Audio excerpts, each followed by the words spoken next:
Welcome to Sales Velocity TV, where we pull back the curtain on how the top businesses in the world sell more with less resistance. Bringing over 50 plus years of combined sales experience and over 100 million in revenue generated, please welcome the hosts of Sales Velocity TV and two incredibly entertaining gentlemen, Andrew Cass and Aaron Parkinson. Welcome back, everybody, to another episode of Sales Velocity TV. I think this is number 41, Aaron, and I just want to check in with the audience, and I want to make sure we're living up to the two incredibly entertaining gentlemen status that we are so positioned with, that we're so well positioned with when we kick off the show. I hope we're living up to it because really we have a lot of fun with the show. But we're I think on episode 41, which is interesting. We are highly rated as one of the top sales and business growth shows in the podcast universe. So that's exciting for us. I see the numbers coming in every single week, which is pretty cool. And we got a great one today on authority marketing secrets. Aaron, how are you?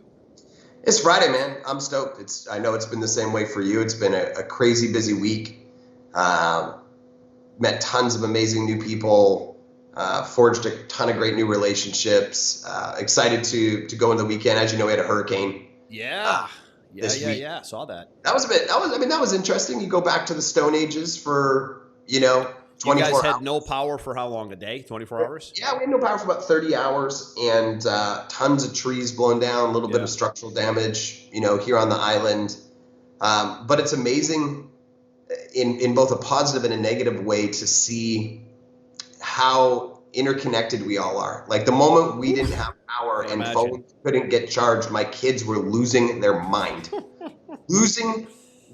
When they did not have their phone and it was not happening. It's so concerning on so many levels, man. The world had ended. It's so concerning on so many levels. I mean, you're down, even if you were like being down for 2 or 3 hours, you were down a day and people are like freaking. Losing their mind. Right. Right. If we have a power out, if we like have a God forbid we have some sort of a war or some sort of a bad storm that knocks down the power grid, or God forbid there's a terrorist attack, I mean, people aren't even going to know how to function. Yeah, and I mean, literally, like on day 2, they're going to just like crumble. They're going to melt. And I remember like when I was a kid, and I'm sure you were the same way. Like if a storm like this happened, I would have been on my bike, checking it out, exploring everything, gone. I would have been gone. My parents would have, wouldn't see me for 20 hours. And, it's just a different generation now. I mean, they explore through their phones, through their tablets, through their connections. And I just kind of looked at it and went, kind of cool, kind of sad, to be honest. Kind of cool, kind of sad. Listen, as parents, we have to battle this. It took my son the other day before we get into the show. He had like an eye exam, like a checkup eye exam. Eyes were kind of flickering a little bit, so I want to have an eye exam. Everything checked out good, but she said, listen, any kids today, they're on their devices so much and their eyes are still developing. The retinas of their eyes are still developing that you got to be conscious of making sure if they're on devices, tablets, or computers, that they every 30 minutes, 45 minutes, you set a timer and take their eyes off of it. Get them outside, move around, walk around, because if they stay on it for hours and hours at a time, it's actually there's degradation happening to these young kids' eyes. And it's causing more and more kids to need glasses because they're straining so much under these blue lights. By the way, one of the reasons I wear the yellow glasses are blue blocker light lenses. They're not real glasses, but I'm under a lot of lights when we do the show. I probably do sometimes 6 or 7 Zooms a day, and I need to be on. And after time, my eyes start to feel it. And these things help tremendously. So we all have to be conscious of how we take care of our eyes with all these screens today. It's crazy. You're right. Yeah, and meanwhile, we're going to do a show. Meanwhile, we're talking about authority marketing, which is a lot of time in front of a screen. So yeah, it is. We're going to go for about 3 hours here today. So buckle in, sit tight. We got a 3-hour seminar ahead of us here. I'm kidding. But I got these 5 pillars I want to share with you. We'll share with you. And when we talk about authority marketing, we're talking about positioning you, your business, and your brand in a light where you are kind of invalidating all other choices. You're so far ahead of the game, right? You're the obvious Mercedes-Benz choice for your audience. And we want to talk about how you do that today, because you need to play in a lot of different forms of media to do that. And there's 5 that we're going to cover here today. The first one is, how do you show up in social media? We'll talk about that. Second one is, what kind of publishing media are you doing? Shows, podcasts, things like that. Email and SMS media, list building and communicating with your list where they are most, right? Email and phone. Live event media, which is making a massive comeback, as we all know right now. And then joint venture media. How are you linking up and partner up with other leaders, with other thought leaders that may have your customers as well? Those are the big 5. Let's dig in and talk about the 800-pound gorilla in the room first, Aaron, which is social media.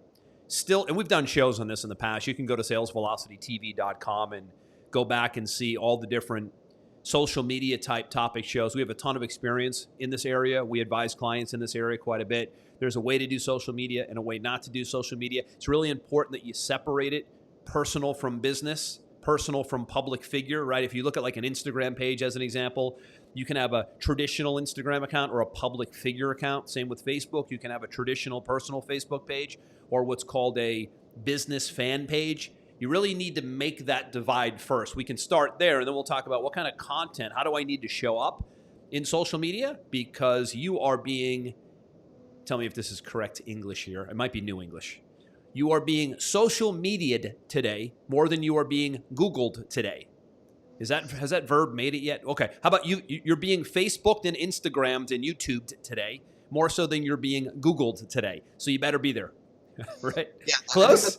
I think that's a great one to start with. And I think you have to remove some of the misconceptions or the fears around social media that most people have, right? Is most businesses know they're supposed to be on it. They just don't know what they're supposed to say. How do they show up, right? How do they show up? How often? Et cetera, et cetera. And I just had a group that, we had an 8-week coaching program. And we talked about a lot of very high level stuff. And at the end of it, we asked them, like, what was the most impactful, module that they went through? And almost to a T, it was that I needed to be more consistent in social. I needed to be more consistent in my message in social.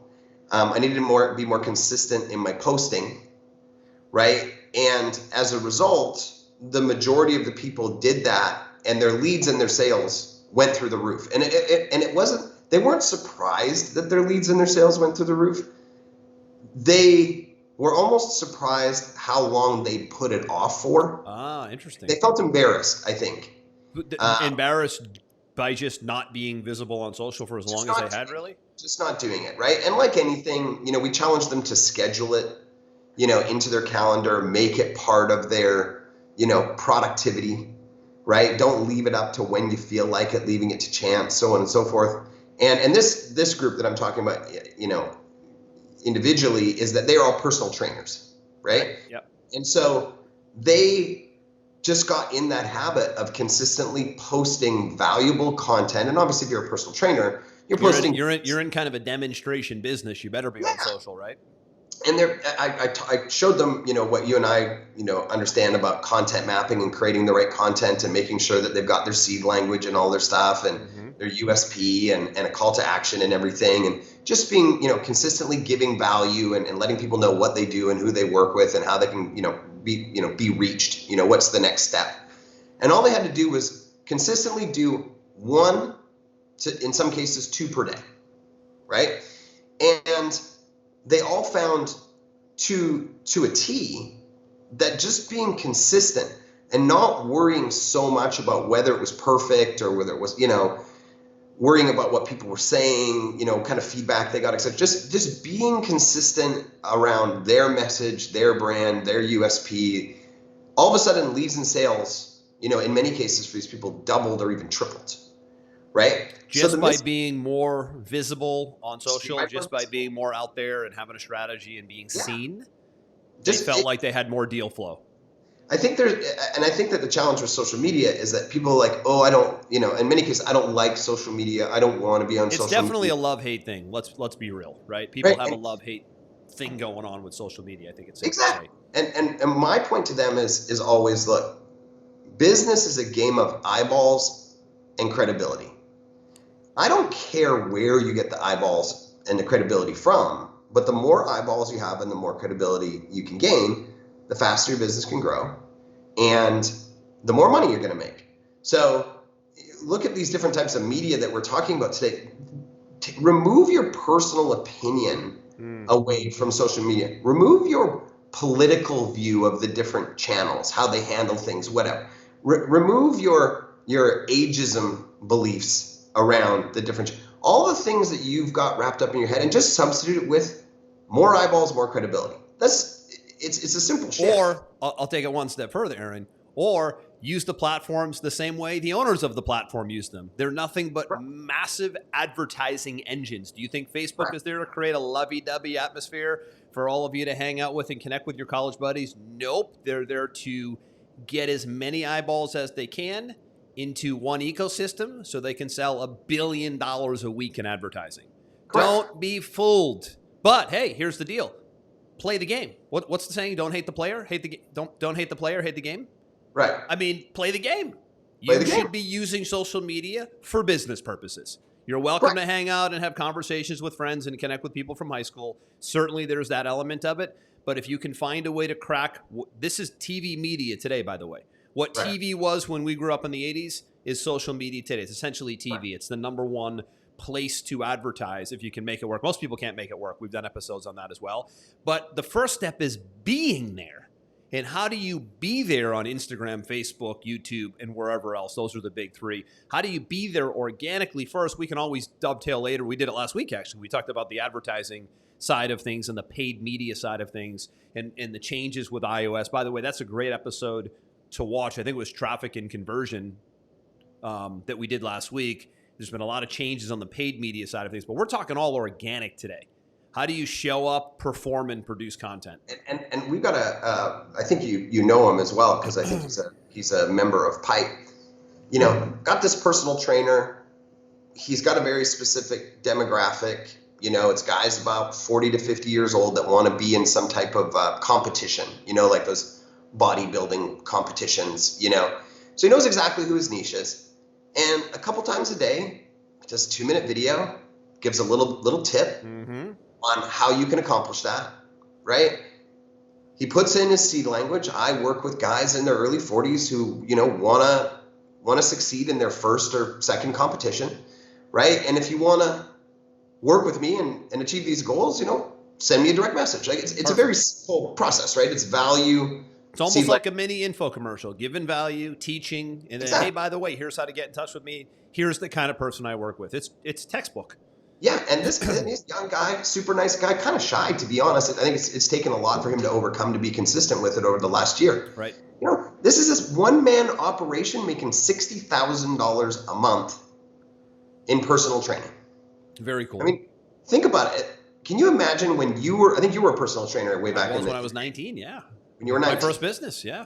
Can you imagine if I'd said to you at 19 years old, you're going to make $60,000 a month as a personal trainer? You would have said, not possible. At that point, old man, I would just want to make that in a year. That was 25 years ago, right? Yeah. And he works from home and goes to the gym and shoots some videos at home, shoots some videos in the gym. That's it. No overhead, you know? And he does no paid media. It's 100% organic following that he's consistent and persistent at over the course of a year. It's just eyeballs and credibility. That's all it is. Yep, agreed. So think about for you and your business, what is, and I like the path of least resistance when someone's not doing this, right? And that is maybe it's a tip a week. A lot of times when I'm getting somebody to go organic on social media, I say, just produce one thing a week. And normally it's something in video or it's written first and then they do a video about what they wrote. We've talked about this in previous shows. And just get in the habit of doing that one thing a week. It's almost like having a weekly e-newsletter, but make it media driven. So if it's video, it can be used on Facebook, Instagram, YouTube. It can be caught up. It can be transcribed. It can be converted to a PDF. So video is always the way to go because it's top of the totem pole. And you can always chunk video down into written reports, audios. For example, we'll take this whole show today. Our production team will strip out the audio, and this becomes the radio podcast version of Sales Velocity TV. But we start with video. So I think it's really important that if you have a hang up with video, get over it quick or get someone to do it for you and with you. Video works very well, by the way, like we're doing right now. We feed off each other. So if you can get in an interview-like format, or if you can partner with someone or do things with someone. I have another client I can think of that's doing a show. You remember Troy. I sent you a link. Troy's doing a show. He's a financial planner with another financial planner. I think they're calling it, two guys whining about retirement, and they got a bottle of wine, whining, W-I-N-E, whining, and they're drinking wine while they're doing the show. It's super cool, but it's fun, it's entertaining, and now they know, dude, right? I said, guys, just a show a week, and that thing can multiply. It's a spider web effect. That one show per week can be cut up for social media. It can be used on all your platforms. It gets people to know you, like you, and trust you. Blog posts, transcribed, PDFs, show notes. I mean, the list goes on, which takes us perfectly into pillar number 2, which is publishing, which leads back to social media. So if you're kind of like, well, I really don't know what to do on social media and how to present myself or my business, well, you need to start publishing something. Number 2 here, publishing media. What do we mean? This is a publishing asset, Sales Velocity TV. We do it live on Friday mornings in our Facebook group, social media, video at the same time happening. See, there's a couple things happening. It then becomes a YouTube video, of course. It then gets stripped out. Audio goes to about 9 different podcast channels, Apple, Google, Stitcher, Spotify, Amazon, all the big ones, right?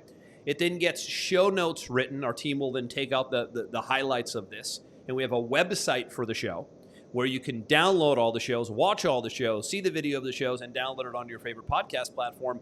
And it becomes what I call a spider web effect. It then gets cut up into little chunks for social media. So there's little 2 and 3 minute tidbits out there saying, hey, here's a quick clip from the show where they talked about authority marketing. If you want to see more, go here. And what happens is this becomes a perpetuating cycle of content that you have all over the place, and you start to become omnipresent in your space. And doing a show, and it's easy to do a podcast if you don't want to go the video route. It's very easy to talk. Anybody can produce audio, right? You got to have some sort of venue, outlet, show, podcast that you have today, because it's so easy to do and it gives you so many assets that you can have multiplied.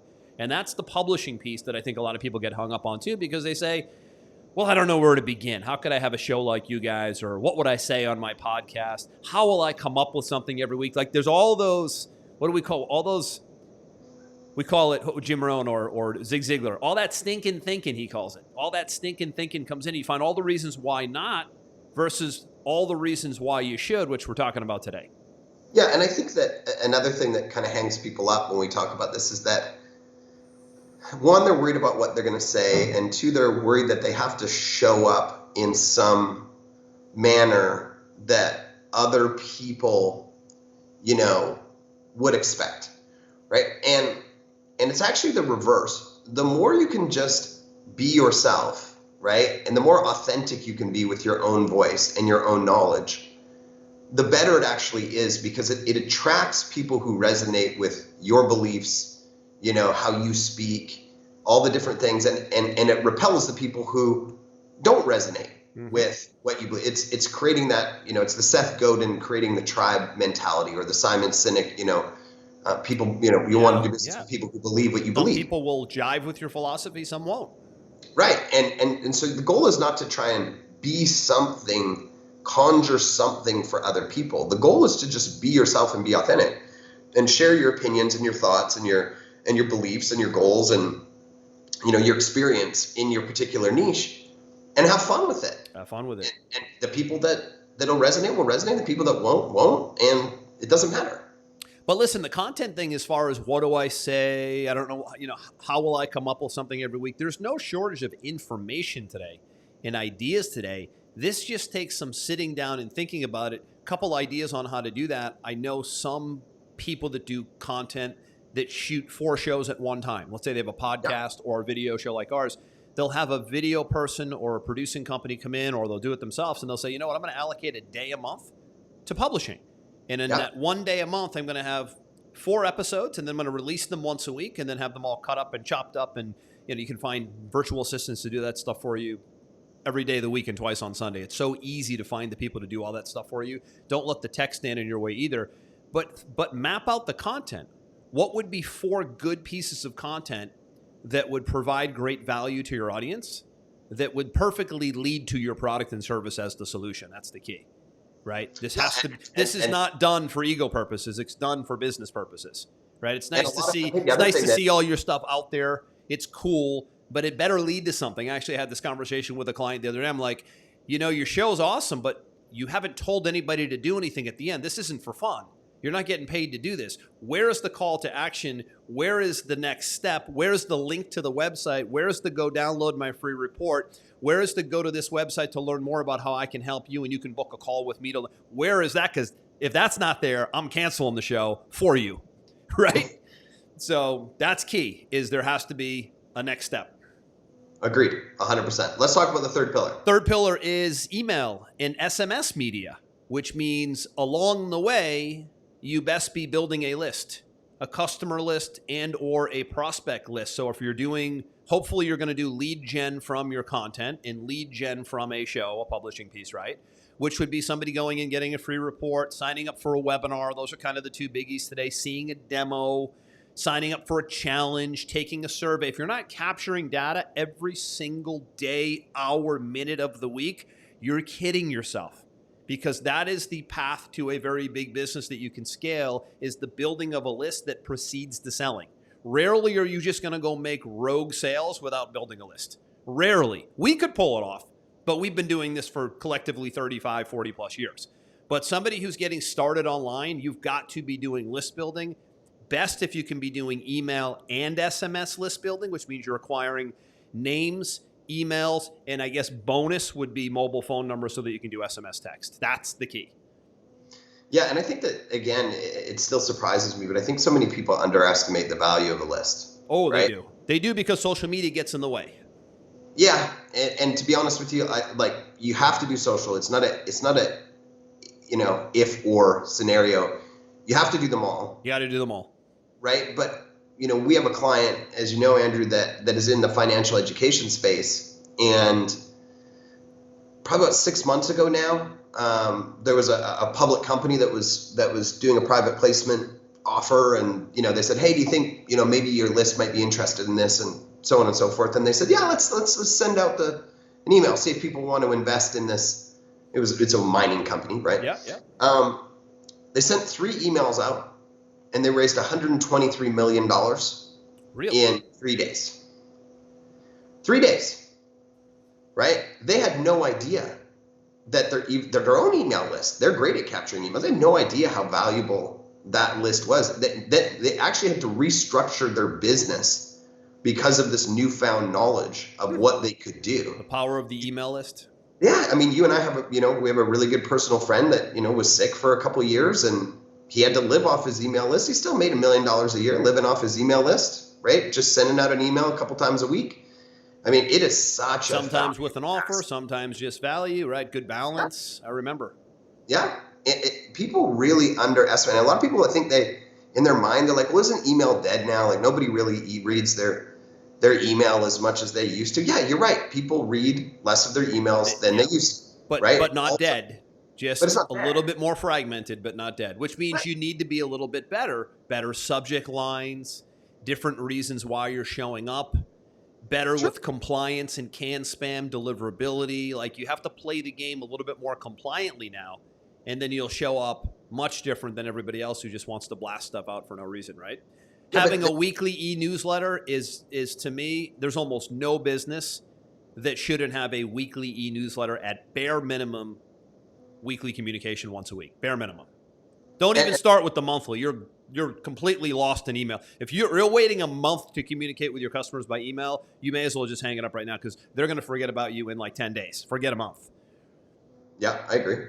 And I think that the point that I was kind of circling around to was that people love to make excuses to not do the thing, right? Well, people aren't really watching TV anymore. They're on YouTube. So this is what I meant earlier about finding reasons why not instead of reasons why. Yeah, maybe I should. TV's a dying thing. I shouldn't be in it. Yet the most expensive commercials on the planet are still the Super Bowl. That's the most expensive advertising, right? It's the most eyeballs watching one thing at one time every single year without fail, right? Or, I don't think I should do email. There's people doing hundreds of millions of dollars a year strictly through email, right? Or maybe I shouldn't do text because blah, blah, blah, somebody might not like my text, right? The answer throw in an unsubscribe link and get over it. Right. The answer isn't, or the question isn't which one should you do. The question is, why aren't you doing all of them? Right? Shock why and awe, aren't right? you doing all of them? Shock and awe, multimedia, omnipresent. Correct. So email, SMS, right? Now SMS is mobile phones are a little harder to get. So in your lead generation efforts, they might be a little harder to get. I've had good success with, on an opt-in form, we say mobile phone number optional. And sometimes that disarms people enough where they actually give it. And I would also use language like, we'll send this to you by text. People like getting things by text today more so than email. So if you were doing a free report, you might say in a funnel or a lead gen or a landing page, you might say first name, email, and mobile phone number. In parentheses, we will text you the report, or we will text you the start time. And people go, oh, that's cool, I'll get a text, right? And you might say something in your unsubscribe. You can unsubscribe from any emails and any texts at any time, no problem, no questions asked. We have great success with that too. I've never gotten into things that say, we will never spam you, we will never rent you, we will never... Why would you even put that in someone's head, Mike? I don't want to hear the word spam or rent my name. Just tell them they can unsubscribe anytime they want, no problem, it's fine, right? That stuff is so critical. Different topic for a different day, but this third pillar, email and mobile phone number list building, is the asset in the business. This is the thing you own. You don't own social media. They can kick you off anytime. We know firsthand. You say the wrong thing today, you're gone. God forbid you have an opinion that doesn't jive with the owners of Twitter, right? So you could be gone anytime today. Or I'm looking at a company yesterday that somebody's pitching me on getting involved with. 100% of their sales are done through Amazon. They do $7 million a year. Amazon can pull the plug anytime. Amazon has already been caught stealing the most successful products, making their own brand, and putting their brand above the company that was successful. And the owners of Facebook and Twitter have been called to Capitol Hill, caught with their hands in the cookie jar. Fact. They didn't get called for lunch. They got called to Capitol Hill because they're censoring information and deciding what people see. Fact. So you got to play nice there. You don't own those platforms. You could get kicked off a podcast platform. Facebook may not like Sales Velocity TV tomorrow and we're gone, but you know what we own? Our customer list and our prospect list that is an email and an SMS text list that lives in our platform, Pipeline Pro, which powers the show, which is why you got to have a list in a CRM, because that's the asset. If you ever watch Shark Tank, you know what they're going to say? How big's your customer list? How big's your email list? How big's your physical? We have a huge physical list too, right? If you have physical addresses, even more of it. You're even more valuable if you have a physical mailing list in addition to an email list. So the list building piece is at the center here. It's got to be done. The fourth one, huge, making a comeback. It's been a little dead for years, live event media. Workshops, masterminds, live events, conferences. If you live in the state of Florida, where I live, they actually let you have them. So pretty much everybody comes here. The national championship, the Super Bowl, concerts, events. I mean, it's like crazy, crazy, crazy, all the events that have happened in the last 6 months or so in Florida. That's all coming back pretty much everywhere, though, because I think people are okay with the risk reward of traveling and going to events and whatnot. So that's big. Do you have a live event or a workshop for your business? Yeah, and if you don't, you need one. One of our mutual clients, Andrew, is stoked to be getting back to live events, right? And that was a big part of his model pre-COVID. And it's great to be in digital. Yeah, it's great to be in TV. It's great to be in radio. It's great to be in email. It's great to be all these things that we're talking about. Yep. But you will never have a higher sales conversion, a higher dollar per lead, a higher dollar per unit than in a live event. True. End of statement. Yep. When somebody gets to meet you, see you, breathe the same air, shake your hand, ask you questions in person, feel your vibe, all those things, you will never have a higher engagement, higher sales conversion than in some. Awesome for selling, even better for retention, for people hanging around, coming around.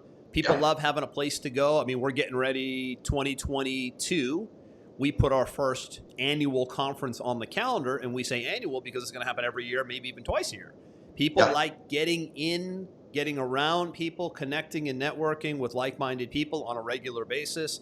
I mean, Aaron, you were in Miami at my office last week. I've been running a private mastermind group with 7 to 8 multi-million-dollar business owners for 10 straight years. I took 2 months off during the pandemic. 2. Not 15, not 12, 2. We missed 2 months. We've never missed a month of spending a day together, disconnected from the business, meeting about what's working, what's not working, where I'm hung up, where I'm not hung up, where my personal, professional, all ways to work on the business, not in the business. I've been running those kind of venues now, like I said, for a decade plus. And it is really, really important because people love to get around, especially more so today than ever. We're like itching to get more live and in more of those environments. So find that media. It's all media.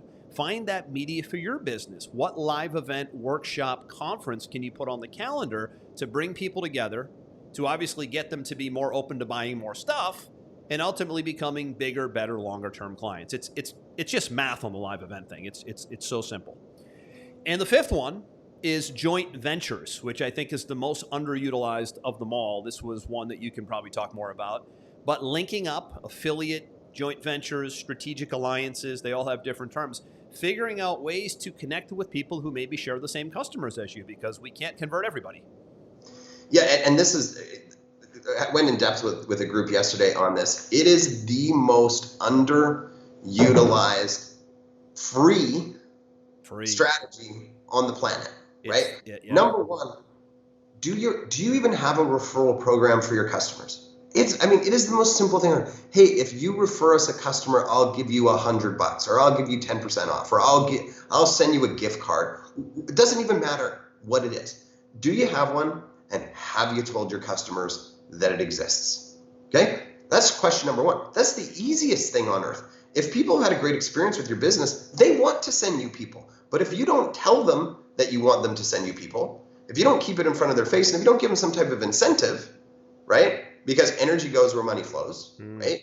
They won't do it, right? So you have to have one, and then you have to consistently tell them that you have one, and ask them if they have anybody that they want to send your way, and they will be glad to do it, happy to do it. And on top of that, it's usually a pretty nice revenue stream for people as well. We have people coming to us pretty much in the dozens a week going, can I join the Pipeline Pro affiliate program? I love the software that you guys run so much that I want to be able to refer it to people. And since there's a 30% residual recurring income every month on using the software, it's like, that stacks up, right? Yeah. So if you become an affiliate, or you make your product an affiliatized product, a referral-based product, you're going to get a lot of deals that you never would have got, because other people know other people who know other people, and that becomes pretty powerful. That becomes a multiplication effect also. So referral programs, affiliate programs, figure out a way to have one. That's the small, easy thing to do today that everybody overlooks, everybody forgets. It's very inconsistent. The second thing is sort of the bigger reach, right? Which is starting to think about other businesses that you know, or people that you know that have synergistic customer overlap, right? Mm-hmm. So I'm going to give you a real life example, right? You know, Andrew and I own Pipe together, and I'm also the CEO of a marketing agency, right? I know a guy who teaches. He is the highest rated teacher. You know him, Andrew, as well. He's the highest rated teacher for selling coaching programs online. All he does is coach salespeople to be good on Zoom. That's his whole business. And then he staffs other companies with those salespeople, right? So here's a guy who has this massive sales organization. What are the chances that those salespeople are going to be working in a company who could use my marketing services, right? Very, very, very high. They're very high. There's a lot of overlap there.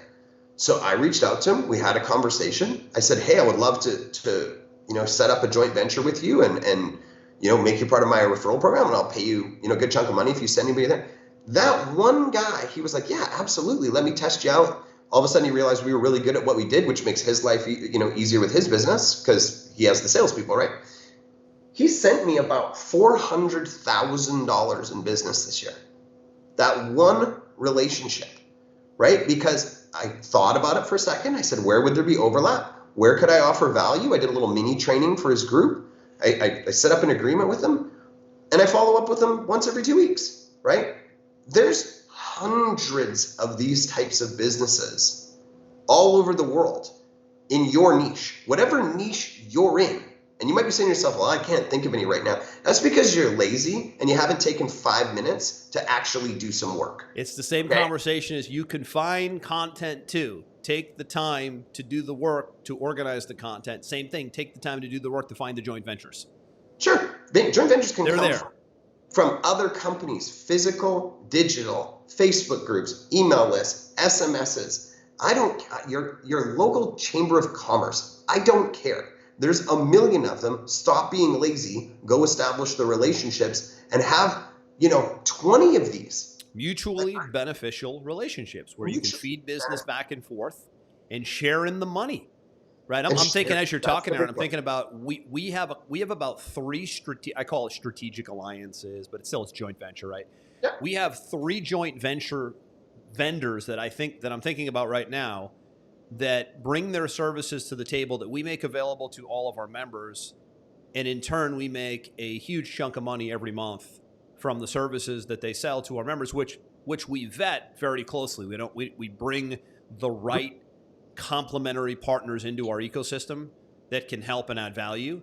And boy, oh boy, it's a win-win all around. It's a win for them. It's a win for us. It's a win for, so you're creating usually a trifecta win, right? Yep. Win for you, win for your customers, and win for the person you're sending the business to, or vice versa. Huge, and all free. This is all just being a connector and a networker and a politician and just having conversations. That's what that's about.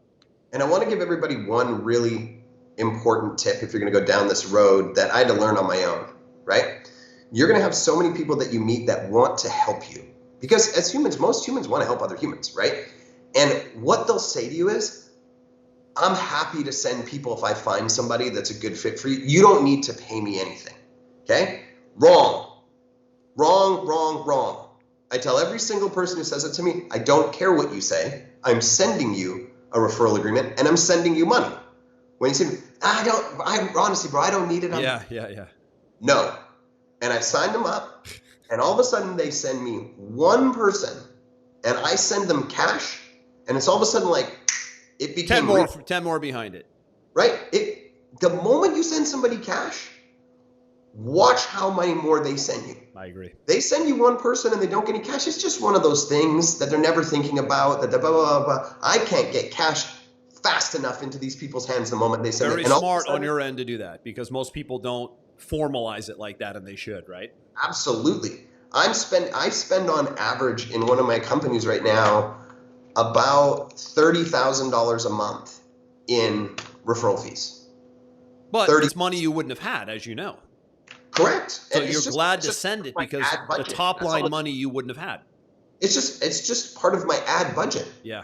Right? Instead of having to allocate it to TV or YouTube or whatever, I'm just allocating it to another form of media.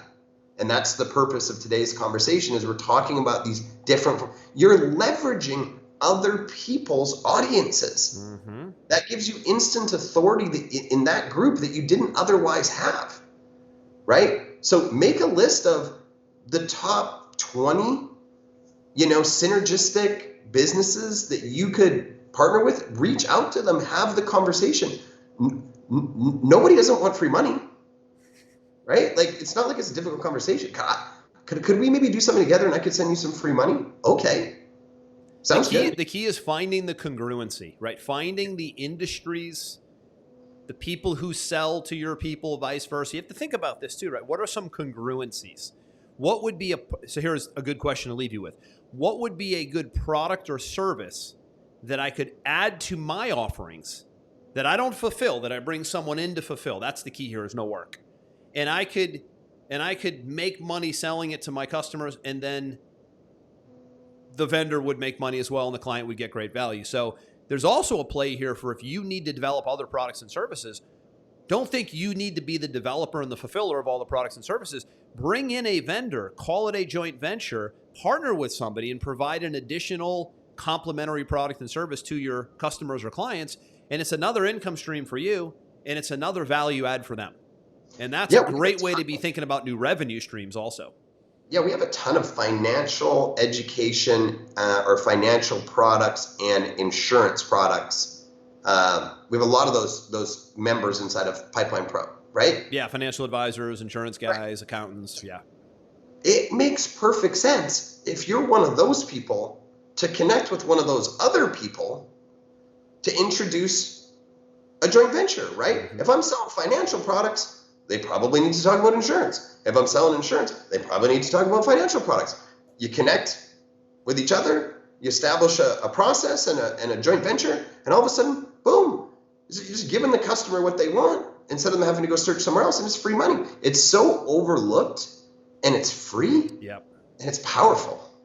I'll leave with this. The most successful joint venture we have in play right now was when we brought a virtual assistant agency into our Pipeline Pro community so that every one of our Pipeline Pro members who might want a second set of eyes on their technology and on their CRM, and maybe they want help with funnels or campaigns or setting up web pages, we bring trained and vetted virtual assistants to the table and make them available to our members. And obviously we make a little bit, we make a small piece of what they pay. It's not a ton of money, but it's a huge value add to our members. It's another business model within the business model. And you need to be thinking about building a portfolio of offerings for your business. That is the key. It can't just be buy or die with your product and service. It has to be, what else can I bring to the table that I don't always have to create and fulfill? That's joint ventures. So you can get real creative and go down a lot of different roads when it comes to joint ventures. And that's number 5. So wrapping up here, the big 5 authority marketing pillars, we call them: social media, how do you show up and play? Publishing media, having a show like this, a podcast, whatever, you got to be producing content, right? And that loops back to social media. Email and SMS media, if you're not list building, if you're not continuing to add new emails, new names, and new mobile phone numbers, bonus new physical addresses to your CRM and to your database, you're in trouble. The 4th one, live event media. They're back. Got to have one. Got to get people live. And obviously the JV, joint venture media. I mean, that's a mouthful. Might be worth listening again, but if you have all 5 of those pillars working and someone's working on that with you, I mean, that's a big game changer, and a lot of businesses don't have anywhere near those 5 in play. So that gives you a huge edge. Absolutely. And I know from experience, and so do you, Andrew, you're running those 5 things successfully, you're 7-8 figures, no problem. Oh yeah. Yeah. If you have consistency, volume, presence around those 5, I mean, you have so much happening that you're probably going to need.